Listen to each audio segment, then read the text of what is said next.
Okay, today we're going to do a simple pair of drop earrings. We're going to make an eye pin and hang our earrings from a pair of lever back ear wires. And this is what the finished earring is going to look like.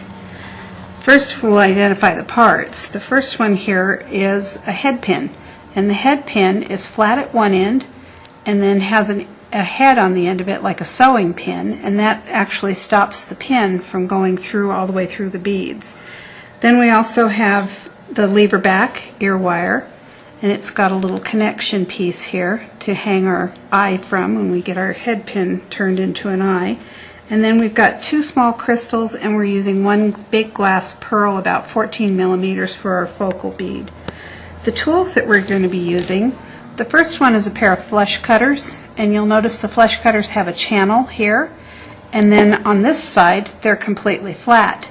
The flat side we're going to use any of the wire that's going to be left on the earring.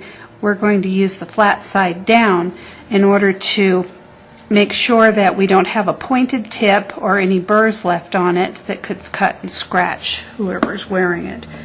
Then we're going to be using, the next tool is a pair of rosary pliers or round nose pliers. These have cone-shaped tips. You'll notice on mine I've put a little mark right here. This is what I call the sweet spot.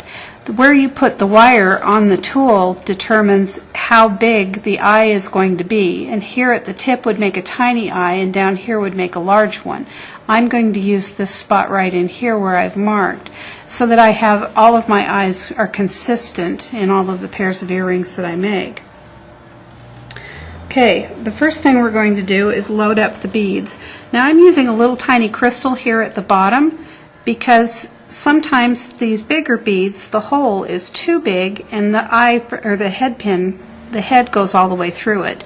So I'm going to put a little crystal on as a stopper bead.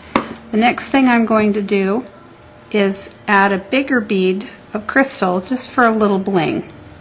Now I've got quite a bit of my head pin sticking out the top here. I'm going to hold these beads tight in my left hand, and with my right hand I'm going to bend this over so I've got a 90-degree angle. Now if you're left-handed, you'll bend the other way and make a 90-degree angle to the left. This is a right angle. Next I'm going to take my flush cutters, and with the flat side towards my earring I'm going to cut off all but about 3/8 of an inch. And I'm also going to hold the piece I'm going to cut off between my fingers, because if I cut this, sometimes our pliers, the pressure will shoot that wire across the room like a bullet and could actually hurt somebody. So I'm going to toss that little scrap piece there. And now I'm going to hold this bead in my left hand with my angle here, and then I'm going to take and put the wire into the plier. Now this is a little awkward. It takes some getting used to, but after you've done this a few times it becomes more natural. I've got my palm out flat. I lay the tool across my palm and fold my fingers down, and I put the wire in the left side of the tool. And where you put the wire in is critical at this point. You don't want any excess wire sticking out the right side so that you have a complete curve all the way around. You don't have any flat spots or straight spots on the wire. Now I'm not going to move the wire. I'm not going to move the earring. I am just going to roll my wrist and my hand, and it's going to turn the wire a little bit, and it turns the wire back down so that it touches itself and it makes an eye.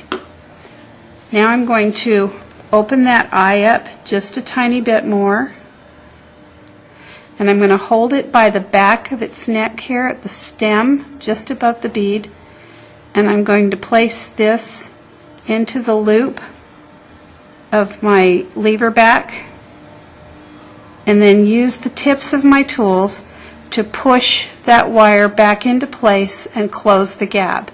And when you're making earrings, this is very important to close the gap, because if you don't have it closed, it could fall off of your connection. And there you have a finished pair of earrings.